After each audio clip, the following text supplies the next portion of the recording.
Yes, guys, what's going on? Mixed by Jocelyn here, back with another Mixed Up, the show where I show you how to mix down tracks on Logic Pro X. But today, we got a special episode for you. I've got Young Soul on the episode. What's going on, bro? What you saying, my bro? Let's do this, bro. Thank you for having me, bro. What are we doing today? So yeah, we are here. We're gonna break down the beat and the mix of My Fears, the latest track of Clue's project. He's caught with WRETCH 32 and Swiss. We're gonna break it down. We're gonna show you everything, how I created the beat, how Jocelyn mixed the vocals. Let's get to it, my bro. Let's do this. Let's go. Boom.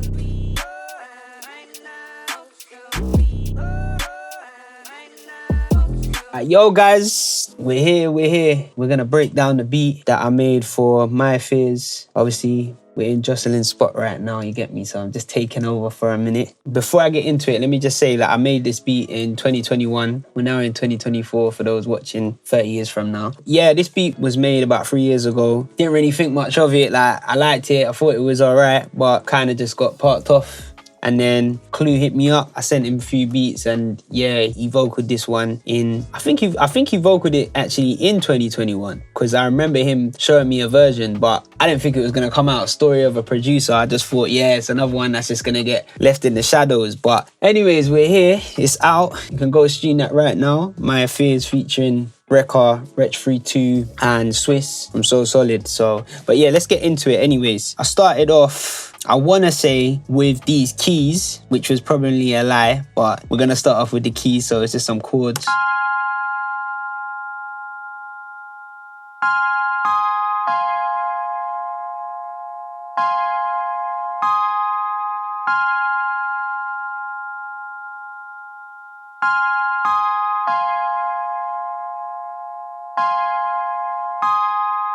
So yeah, those are the chords. As you can see, like, I played everything in, which I don't do all the time. Sometimes I play everything in, sometimes I use a sample. Just depends how I'm feeling on the day. So, so I played those chords in. This is the plugin that I used, Hybrid Keys by Contact. Very basic. I think if you buy Contact, I think this comes free with it. It's the Gentle EP preset. I don't think I did anything to it. I think I might have added a little bit of reverb. Jocelyn sorted that out anyways, so you get me. But yeah, at the time, I think I added some reverb to that. And then I actually do think this is the main thing I started with, which is a nice little melody.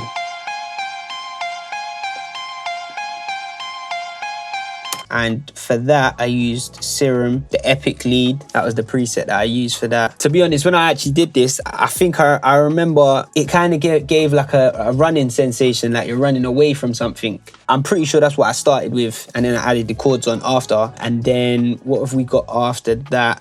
We've got another lead.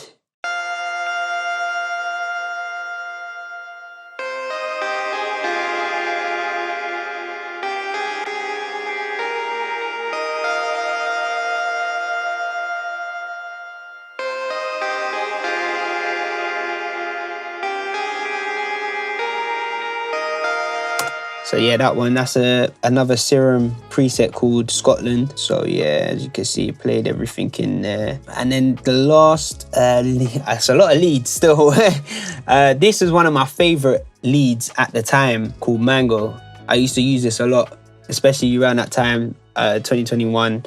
It was very good for, at that time, like Afro swing, Afro bashment was kind of the in sound. It was good for those kind of beats. But then yeah, like I said, I tried it on this rap beat and it just worked. So let me play this now.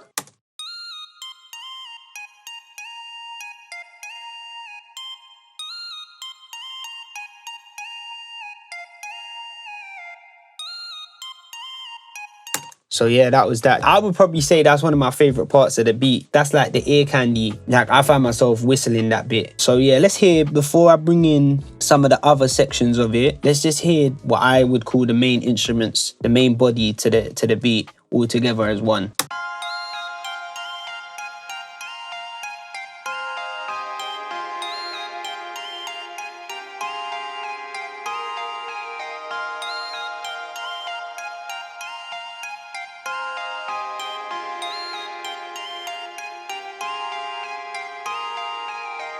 As you can hear already, the epic lead here, like that's giving it the movement. And then you got the mango, the main lead. That's kind of, like I said, the ear candy. Yeah, and then after that, I added in some vocal chops. Let's have a look at these.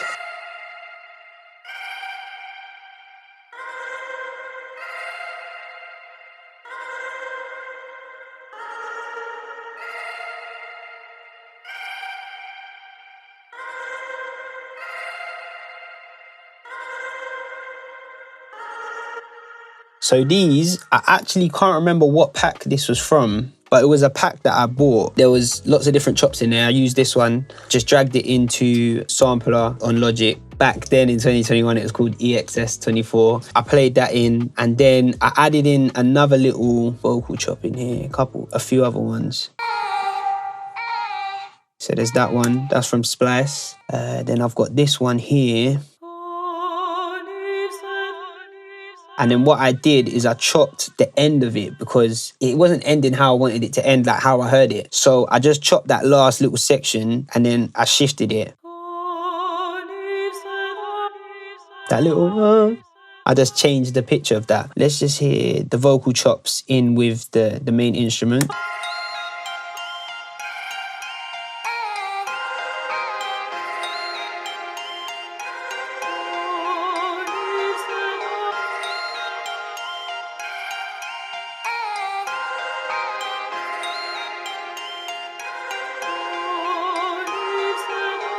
So that is basically what you'll hear on the hook without the drums. Let's go over to the drums now. So usually, it does vary, but most of the time, I'll say 80% of the time, when I'm making beats, I always start with the melody. I feel like that's where the feeling is. The drums are cool, you got a bounce. The drums determine what direction you're going in and what genre you're going with. I could have turned this into an Afro beat. I could have turned this into a pop song. Like, there could have been so many different avenues I could have gone down, but this day I was just feeling in my rap bag. Yeah, and then I just added some drums on it. So the drums are pretty simple in this one. It's just a kick, snare, hi-hats, and then a bass line. And that's it, really. Usually, like some of my other beats, I would have like some open hats on it, some extra little percussions, counter snares and things like that, and just weird little intricate sounds. But with this one, it was just very straight to the point. I didn't feel like it was any much more was needed. So yeah, I just run with it like this. And to be honest, I think that's one of the main things as a producer is to not overproduce. I think a lot of people tend to add too much elements to it where there's not enough space for the artist to fit in. So I think that's a skill in itself to kind of just be able to put yourself into the artist's shoes and really figure out whether, all right, cool, this is enough now, or maybe I need to add a little something else in there. Obviously, it's not always the case, but that's why I much prefer working in the studio with the artists on the record. Then you know when enough is enough. Yeah, so let me break down the drums now. We've got the kick here. Back then, it was a bit different to how it is now. Like now I use Machine and I've got like the drum pad and stuff, but I remember back then, like I'll do my drums on a keyboard and usually I'll do them together and then separate them. Yeah, so let me start with, so the kick is literally.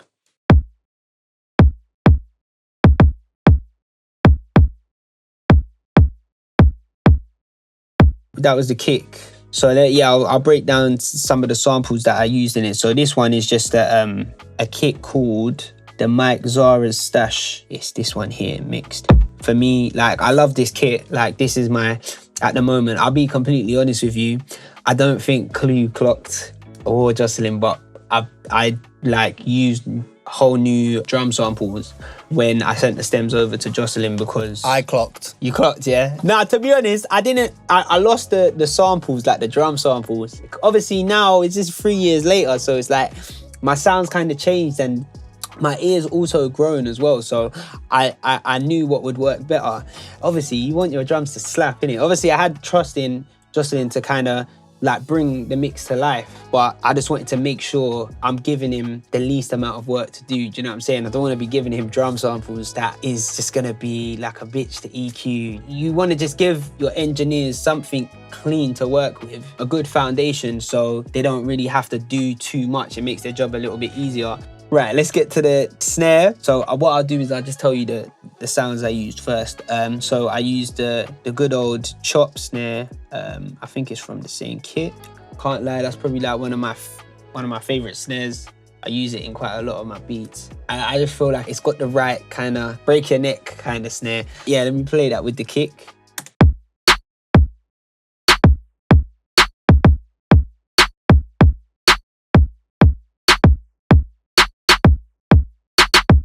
So yeah, as you heard at the end, there was a little bit of variation there. I tried to do that as much as I can just to keep the listener kind of intrigued to know what's next, because sometimes I like to, you know, change things every 4 bars, 8 bars, bring something new in, take something away. So yeah, that was the snare. Now with the hi-hats, can't lie, the hi-hats, it's a love-hate relationship with a hi-hat, because I love them because it's the bounce, but if you don't get them right, it just sounds too messy, there's too much going on, especially like getting the right sound. So with this one, I used a hi-hat from the same kit, Mike Zora's Stash. And to be honest, I did try my best to try and replicate the same sound that it originally had. Yeah, so we run with that, and then this is the hi-hats.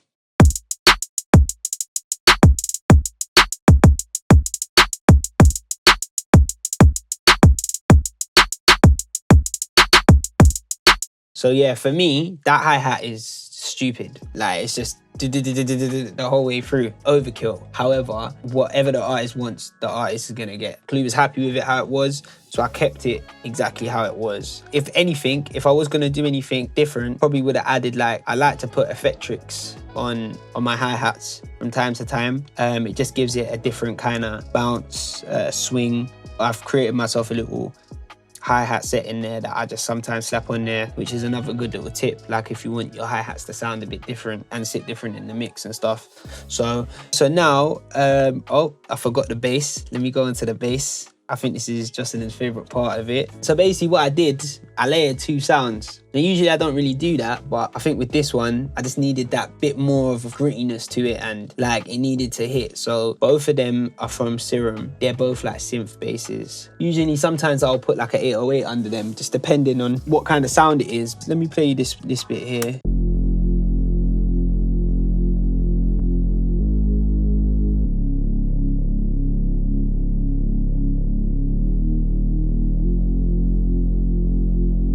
So yeah, that's the mod wheel preset from Serum. And then I added this one underneath. Fatty, it's called, that's the preset. Good old Fatty.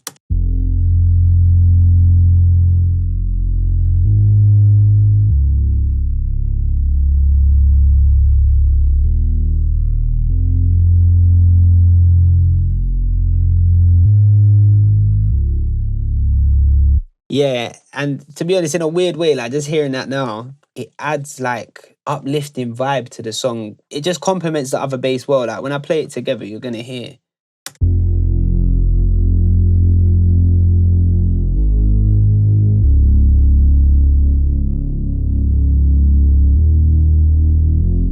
But yeah, this is the point where Jocelyn will tell me that he just muted one of the basses and just used the other one. But yeah, I think it laid, it sounded good, it sounded nice.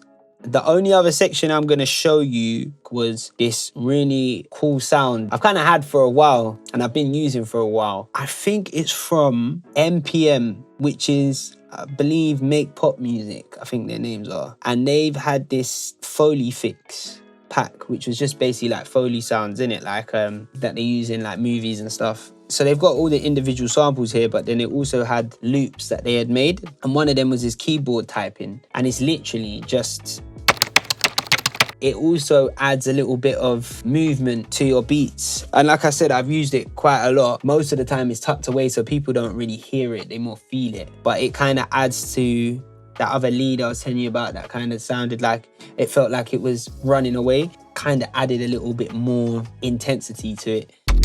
I'll play it with the rest of the instruments.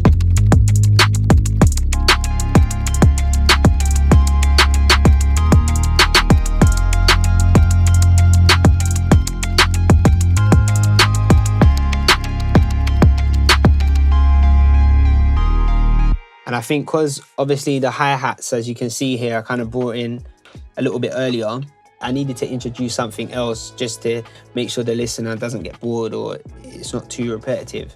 So that keyboard typing loop was perfect. Obviously, I had to stretch it to time and that. And yeah, and then the rest of the stuff is, you know, little reverse crashes, just transitions and stuff. So we've got this one here before the beat drops. So gonna have my tag, and then there's a little vocal drop here. Young Soul. And then we've got a reverse crash here. And then another one going into the second half of the verse.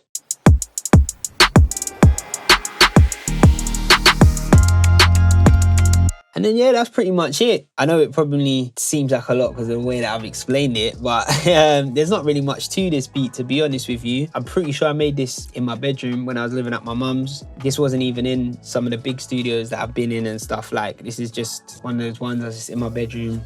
HS7s. Ended up going to Clue and them not making a madness. So that's basically that, and the rest was Jocelyn. All right, so now what I'm gonna do is I'm just gonna play a little section of the beat just so you can hear it as a whole.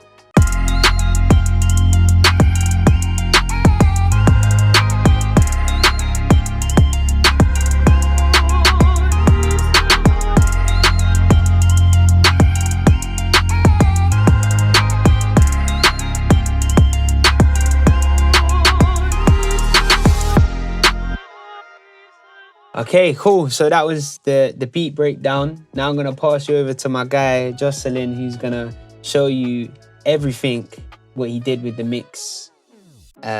So yeah, over to you, my bro.